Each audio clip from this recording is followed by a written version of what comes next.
Hello friends, welcome to our channel erase failure. मैं गिरीश शर्मा आपके सामने अपना एक नया मॉक टेस्ट लेकर आया हूं, जो कि आपके आने वाले उत्तराखंड की किसी भी एग्जाम के लिए क्या होगा, बहुत ही इंपॉर्टेंट होगा। ठीक है, देखिए ये जो मॉक टेस्ट है ये आपकी सुबह वाली क्लास के पैरेलल चल रहा है। जो सुबह आपकी क्लास हुई है उसके पैरेलल ये वाली क्लास चल रही है।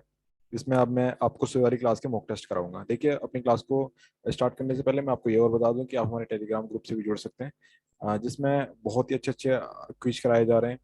और यहीं पर ही क्या कराया जा रहा है, आपको इस क्लास की पीडीएफ भी प्रोवाइड कराई जा रही है। ठीक है, ये दोनों ही चीजें आपको वहां पर मिल रही हैं। तो देखिए, एक ही जगह पर सब काम हो रहा है, तो आप जरूर से जरूर जुड़ें और अपने फ्रेंड्स को भी बताएं। ठीक है, चलिए अपनी क्लास स्टार्ट करता हूँ और आज का हमारा पहला क्वेश्चन होगा ये। ठीक है, ये है हमारा आज का पहला क्वेश्चन। उत्तराखंड में किस तरह की झीलें व ताल पाए जाते हैं? तो सबसे पहले आप इसका उत्तर बताएंगे।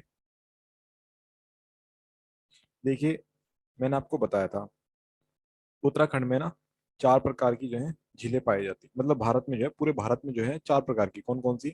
एक बताई थी मैंने ज्वालामुखी, ज्वालामुखी झीलें। दूसरी बताई थी मैंने हिमानी। ठीक है, उससे अगली बताई थी मैंने वायु। ठीक है ना, वायु निर्मित। ठीक है, और उससे अगली बताई थी मैंने लैगून। ठीक है, यही बताई थी। देखिए, आप पढ़ नहीं रहे, देखो ये आपको याद होनी चाहिए थी ये वर्ड्स, मतलब फिंगर से बिल्कुल याद होने चाहिए थे। ठीक है, और फिर भी कोई बात नहीं, अब आप इस टाइम पर ध्यान दें। ठीक है, ज्वालामुखी। ज्वालामुखी जो झीलें होती हैं वो किस प्रकार बनती हैं?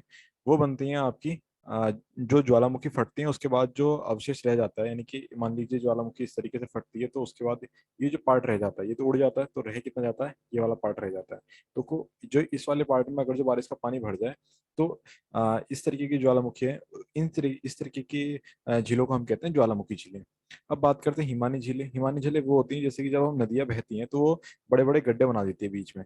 ठीक है, उन गड्ढों में से बनी हुई झीलें हम हिमानी झीलें कहते हैं। ठीक है, अब बात आती है हमारी वायु निर्मित। वायु निर्मित झीलें कौन सी होती हैं? जो कि जैसे आप देखते हैं रेगिस्तान में क्या होता है, एक जगह से रेत दूसरी जगह पर उड़ जाता है। और एक जगह पर अगर जो कुछ ज्यादा ही गहरा टाइप का है, एक जगह से अगर ज्यादा ही रेत उठ जाए तो वो एक इस तरीके की वो बना देगा। ठीक है, इस तरीके का जो है ये गैप सा बन जाएगा। ठीक है ना, तो जी ये गैप बनेगा यहाँ पर, अगर जो बारिश का पानी आके टिक जाए। ठीक है, अगर जहाँ बारिश का पानी आ जाए तो इसी इसी जगह को हम कह देंगे क्या? वायु निर्मित झीलें। ठीक है, अब लैगून झीलें वो होती है जो समुद्र के पास में बनती है। ठीक है, ये बिल्कुल खारे पानी की होती है, मतलब बहुत ज्यादा नमकीन पानी होता है। ठीक है ना, ये मैंने बताया। तो अब आप बता सकते हैं कि हमारे उत्तराखंड में कौन किस प्रकार की झीलें हैं? हमारे उत्तराखंड में जो झीलें हैं वो है हमारी हिमानी झीलें। ठीक है, देखिए याद रखे करें क्वेश्चंस को। ठीक है, हमारा अब हम नेक्स्ट क्वेश्चन पर चलते हैं। हमारा नेक्स्ट क्वेश्चन है, त्रिऋषि सरोवर निम्न में से किस ताल को कहा जाता है? तो आप बताएंगे इसको। त्रिऋषि सरोवर किसे कहा जाता है? भाई देखिए, आपको इसके बारे में पता होना चाहिए। ठीक है, देखिए नैनीताल को ही क्या कहा जाता है?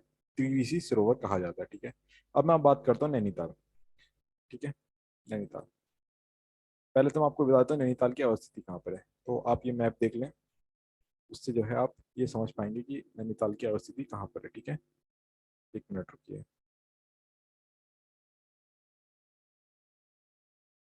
ठीक है, ये है हमारा नैनीताल के लिए मैप। ठीक है, तो आप देखेंगे कि जो नैनीताल है वो हमारा इस जगह पर आता है। ठीक है, ये देख पा रहे होंगे, उधम सिंह नगर से ऊपर। और इसके पास वाले जिले कौन कौन से? अल्मोड़ा, अल्मोड़ा, औरी गढ़वाल, उधम सिंह नगर और चंपावत। ठीक है, सबसे छोटी जो बाउंड्री लगती है इसकी किससे लगती है? उत्तर प्रदेश से। ठीक है, ये मैंने आपको बता दिया।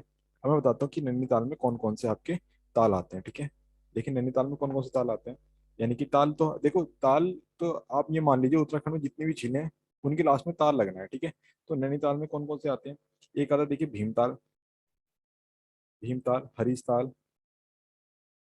ठीक है, नौकुचिया ताल, सात ताल, सूखा ताल, मतलब और भी है, कुर्प ताल, मालवा ताल, सिडिया ताल। तो ये सब सारे ताल कहाँ पर पाए जाते हैं? हमारे नैनीताल के अंदर। ठीक है, अब हम आगे चलते हैं। आगे हमारा नेक्स्ट क्वेश्चन होगा। तो इसका आंसर आपको पता लग गया, नैनीताल है इसका आंसर। ठीक है, एक मिनट रुकिए, इसको हटा देता हूँ। ये देखिए आप देख पा रहे होंगे, इसका आंसर क्या है हमारा? नैनीताल। ठीक है, और नेक्स्ट क्वेश्चन पर चलते हैं। हमारा नेक्स्ट क्वेश्चन है, निम्न में से किस राज्य का सबसे बड़ा, मतलब निम्न में से राज्य का सबसे बड़ा ग्लेशियर कौन सा है? तो सबसे पहले आप इसका उत्तर बताएंगे। देखिए, उत्तराखंड का सबसे बड़ा ग्लेशियर कौन सा है? बताइए, जल्दी बताइए। इसका आंसर है आपका क्या? मिलम ग्लेशियर। ठीक है, इसका आंसर क्या है आपका? मिलन ग्लेशियर। सॉरी सॉरी सॉरी, मिलन नहीं, गंगोत्री ग्लेशियर। मैंने ये देखा नहीं, मिलन ग्लेशियर जो है ये आपका कुमाऊं जिले का सबसे बड़ा है। ठीक है, ये गंगोत्री जो है ये आपका पूरे उत्तराखंड का जो है सबसे बड़ा ग्लेशियर है। ठीक है, हम इसमें आगे देखते हैं। निम्न में से कौन सा ग्लेशियर बागेश्वर जिले में स्थित है? तो आप बताएंगे बागेश्वर जिले में कौन कौन सा कौन सा ग्लेशियर स्थित है? तो इसमें जो आपका काफिन ग्लेशियर है ये आपका कहाँ पर है? सॉरी, ये रहा काफिन ग्लेशियर। कहाँ पर है आपका? ये है हमारा बागेश्वर जिले में। ठीक है, बागेश्वर जिले की आपको अवस्थिति देखनी है तो मैं आपको बता देता हूँ। ये है हमारा बागेश्वर जिला। ठीक है, ये हमारा बागेश्वर जिला। कहाँ पर है बागेश्वर? ये रहा। ठीक है, अब अगर जो आपसे देखिए इसमें क्वेश्चन पूछ ले कि सबसे छोटा जिला कौन सा है, सबसे छोटा जिला कौन सा है कुमाऊं उसमें पूरे उत्तराखंड में? वो है आपका चंपावत। ठीक है, और सबसे बड़े जिले की बात करें तो वो है आपका उत्तरकाशी। ठीक है, इसमें आप ध्यान रखें। चलिए हम अपने नेक्स्ट क्वेश्चन पर चलते हैं। हमारा नेक्स्ट क्वेश्चन है, रालम ग्लेशियर निम्न में से किस जनपद में स्थित है? तो सबसे पहले इसका उत्तर आप बताएंगे क्या है इसका उत्तर? इसका उत्तर है आपका पिथौरागढ़। ठीक है, इसका उत्तर क्या है? पिथौरागढ़। ठीक है, पिथौरागढ़ को ही मैं आपको दिखा देता हूँ। ये है पिथौरागढ़। और पिथौरागढ़ में मैंने आपको बताया था ये सबसे बड़ा, वो ये एक ऐसा जिला है जो कि दो राष्ट्रों से दो अंतर्राष्ट्रीय सीमाएं बनाता है। ठीक है ना, चलिए हम आगे चलते हैं। आगे हमारा गढ़वाल का सबसे बड़ा व गहरा ताल कौन सा है? तो सबसे पहले आप बताएंगे इसका उत्तर। देखिए सबसे अच्छा क्वेश्चन है, और इस तरीके के कई क्वेश्चन आएंगे। आप मतलब आप अगर जो ध्यान से पढ़ रहे हैं तो आप पक्का आपको फील भी आएगा कि ये इसी तरीके के क्वेश्चन आपके एग्जाम में पूछे गए होंगे अगर जो आपने प्रीवियस कुछ एग्जाम दिए हो तो। ठीक है, तो इसका उत्तर बताएं, इसका उत्तर क्या है? इसका उत्तर है सहस्त्र ताल। ठीक है, सहस्त्र ताल क्या है? गढ़वाल का सबसे बड़ा और सबसे गहरा ताल है। ठीक है, अगर जो आपने सुबह वाली वीडियो नहीं देखी है तो आप सुबह वाली वीडियो देखिए, उसमें मैंने आपको पूरा अच्छी तरीके से डिस्क्राइब किया हुआ है सहस्त्र ताल के बारे में। ठीक है, इसकी गहराई कितनी है, इसकी लंबाई कितनी है, चौड़ाई कितनी है, सब कुछ मैंने उसमें बताया। ठीक है, अगला क्वेश्चन है आपका, निम्न में से भाई बहन ताल किसे कहा जाता है? ठीक है, भाई बहन इसलिए कहा जाता है क्योंकि ये दोनों के दोनों दो तालों से मिलकर बना है। ठीक है ना, तो आप बताएंगे ऐसा कौन सा ताल है? यह है आपका महासर ताल। ठीक है, महासर ताल क्या है आपका? भाई बहन ताल के नाम से भी जाना जाता है। ठीक है, हम आगे चलेंगे।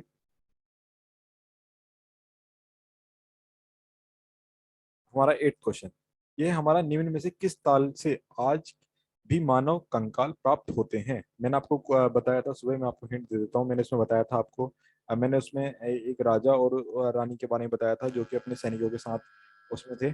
तो बताइए इसका आंसर क्या है? इसका उत्तर बताया था आपको मैंने, रूपकुंड। ठीक है, इसका उत्तर क्या बताया था मैंने आपको? रूपकुंड। रूपकुंड कहाँ पर है? मैंने आपको बताया था चमोली में। चमोली जनपद में क्या आता है? ये रूपकुंड आता है। चमोली जिले में क्या आप बता सकते हैं और कौन कौन से वो आते हैं, ताल आते हैं? तो मैं आपको बता देता हूँ, सुतोपन ताल। देखिए इसमें मुझे मुझे भी पता है कि आपको मजा नहीं आ रहा होगा कि ये रिकॉर्ड करके आपको क्लास दी जा रही है, बट आप जो है अभी ऐसे ही पढ़ें कुछ टाइम तक। फिर उसके बाद हम आपको लाइव भी पढ़ाएंगे, तो उसमें आपको ज्यादा मजा आएगा। ठीक है ना, क्योंकि अभी आप देख पा रहे हो कि अभी आप आंसर नहीं दे पा रहे, यानी कि मैं आपके आंसर नहीं देख पा रहा कि आप आंसर दे भी रहे हैं नहीं दे रहे हैं। बट आप फिर भी आंसर दिया करें मेरे क्वेश्चन, मेरा आंसर देने से पहले पहले आप आंसर दे दिया करें। ठीक है, चाहे गलत ही सही, कम से कम आपको पता तो हो जाएगा। मतलब जो चीज हम, देखिए ऐसा कहा जाता है जो चीज हमें बहुत आसानी से मिल जाती है, अगर जो मैंने बहुत आसानी से आपको उत्तर दे दिया या फिर आपने बहुत आसानी से उत्तर दे दिया, चाहे सही हो चाहे गलत हो, तो वो चीज ज्यादा टाइम तक याद नहीं रहती। ठीक है, अब मान लीजिए आपने गलत उत्तर दिया तो आप सोचेंगे कि इसका सही उत्तर क्या है, तो तब आपको वो क्वेश्चन याद होगा कि आपको फील होगा कि हाँ मैंने गलत उत्तर दिया है। बट अगर जो आपका ये इस तरीके से मैं आपको बता रहा हूँ, आप कुछ अटेम्प्ट ही नहीं कर रहे, तो उससे कुछ फायदा नहीं है। आप अटेम्प्ट करें इन क्वेश्चनों को तो उससे ज्यादा फायदा होगा। ठीक है, तो आप आंसर लगाया करें। ठीक है, तो हमारा एट क्वेश्चन मैंने आपको बताया, सतोपंथ ग्लेशियर है आपका चमोली में। और कौन कौन से हैं? और हमारे यहाँ आपके बिरही, बिरही ताल। ठीक है, सतोपंथ ताल, बिरही ताल, सतोपंथ ग्लेशियर भी यहीं चमोली में है। ठीक है, बिरही ताल है, और अगला ताल कौन सा है आपका? मैं बात करूँ तो विष्णु ताल। तो मतलब चमोली में जो है बहुत सारे ताल हैं, टोटल कुल मिला के 17 ताल जो है आपके चमोली जिले में आते हैं। ठीक है, चलिए हम अपने नेक्स्ट, देखिए मैं आपको मैप में भी दिखाता हूँ चमोली जिला है कहाँ पर। ये रहा। ठीक है, तो आप देखेंगे यहाँ पर चमोली जिला कहाँ पर है, तो आपको आराम से यहाँ पर दिखाई दे जाएगा। ठीक है, ये माउस को क्या हो गया। ठीक है, ठीक है। ये देखिए अगला क्वेश्चन है हमारा, सिखों के 10वें गुरु गोविंद सिंह के किस ताल के निकट तपस्या की थी? तो आप बताएंगे इसका उत्तर क्या है?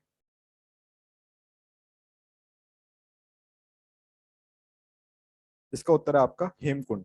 ठीक है, हेमकुंड में इन्होंने क्या करी थी, तपस्या करी थी। ये कहाँ पर है? टनकपुर में। ठीक है, आपने देखा होगा टनकपुर, ठीक है, नेपाल के पास में कुछ उधर की साइड की क्या है, हेमकुंड हैगा। ठीक है, चलिए हम नेक्स्ट क्वेश्चन पे चलते हैं। नेक्स्ट क्वेश्चन है, कुमाऊं का सबसे बड़ा ग्लेशियर, अभी मैंने जब स्टार्टिंग में बता दिया, बल्कि इसका आंसर आपको क्या है, इसका आंसर जल्दी बताएं। इसका आंसर देखिए मिलम ग्लेशियर, मैंने आपको बताया था स्टार्टिंग में। मिलम ग्लेशियर क्या है, कुमाऊं का सबसे बड़ा ग्लेशियर है। ठीक है, अब है आपका नचिकेत ताल, निम्न में से किस जनपद में है नचिकेत ताल? ठीक है, बताइए इसका आंसर क्या है। ये है आपका उत्तरकाशी में। ठीक है, नचिकेत ताल कहाँ पर है? उत्तरकाशी में। यही हमारे पूरे राज्य का सबसे बड़ा जिला भी कहा जाता है। ठीक है ना। तो इसमें और कौन से आते हैं, एक इसमें आता है काना ताल, काना ताल, और आता है देवताल, देवताल, और आता है डोजी ताल। तो ये मतलब कुछ ये ऐसे ताल हैं जो कि आपके उत्तरकाशी में आते हैं। ठीक है, कुल मिला के मैं कहूँ तो इसमें बहुत सारे ताल हैं, कम से लगभग 10 के आसपास ताल कहाँ पर है, हमारे उत्तरकाशी के अंदर है। ठीक है, चलिए हम आगे चलते हैं। हमारा अच्छा नेक्स्ट क्वेश्चन है, उत्तरकाशी में निम्न में से कौन सा ताल स्थित है उत्तरकाशी में? जल्दी बताइए। देखिए अभी मैं आपको बताता हूँ, उत्तरकाशी में कौन सा ताल है। इसमें आपको बताना है, इसमें क्या है आंसर, जल्दी। लामा ताल। ठीक है, जो लामा ताल बता रहे हैं बिल्कुल सही है इसका आंसर। ठीक है, चलिए हम नेक्स्ट क्वेश्चन पे चलते हैं। हमारा नेक्स्ट क्वेश्चन, निम्न में से किस ताल में मछलियां पकड़ना निषेध है? देखिए मछलियां नहीं पकड़ सकते आप उसमें, तो वो उसका आंसर है नर दयामती ताल। इसका आंसर देखिए आपको, ये तो आंसर देखो, अगर जो आपने सुबह की वीडियो देखी ना, तो आप तो बिल्कुल ऐसे ही लगा रहे हैं आंसर, ये आपको मतलब सब कुछ याद ही होगा मेरे हिसाब से। अबे कुमाऊं क्षेत्र का सबसे बड़ी झील कौन सी है? जल्दी बताएं, कुमाऊं की सबसे बड़ी झील कौन सी है? भीमताल। मैंने आपको स्टार्टिंग में बताया, जब नैनीताल में, नैनीताल के अंदर मैंने आपको सारी झीलों के नाम बताए थे। कौन कौन सी झीलें थी दोबारा बता देता हूँ, हरीश ताल, नौकुचिया ताल, सात ताल, सूखा ताल, खुरपा ताल, मलवा ताल, सिंधिया ताल। ये सारे के सारे कहाँ पे ताल हैं?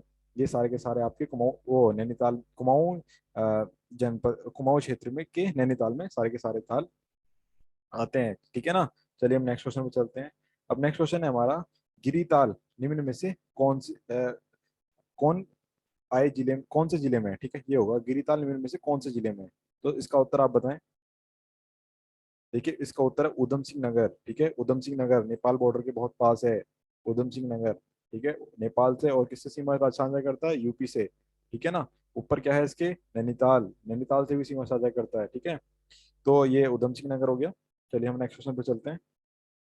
अगला क्वेश्चन है हमारा, चंपावत जनपद में स्थित ताल कौन सा है? चंपावत में, जल्दी बताएं इसका आंसर क्या है।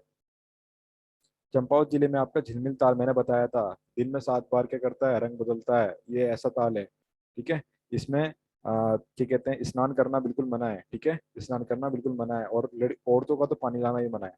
यहाँ से औरतें क्या कर सकती, पानी भी नहीं लेके जा सकती, क्योंकि ऐसा कहा जाता है इसके पास वाले, क्योंकि मैं सो ही बता रहा था, इसके पास वाले ताल से अगर जो एक लेडीज ने जो है स्नान वगैरह कर लिया होगा, तो वो ताल क्या सूख गया, ऐसा कहा जाता है। तो इस वजह से यहाँ पर क्या है, औरतों का जो है यहाँ से पानी वानी लेके जाना थोड़ा निषेध है। ठीक है, चलिए हम नेक्स्ट क्वेश्चन पे चलते हैं, और शायद वो हमारा आज का लास्ट क्वेश्चन होगा।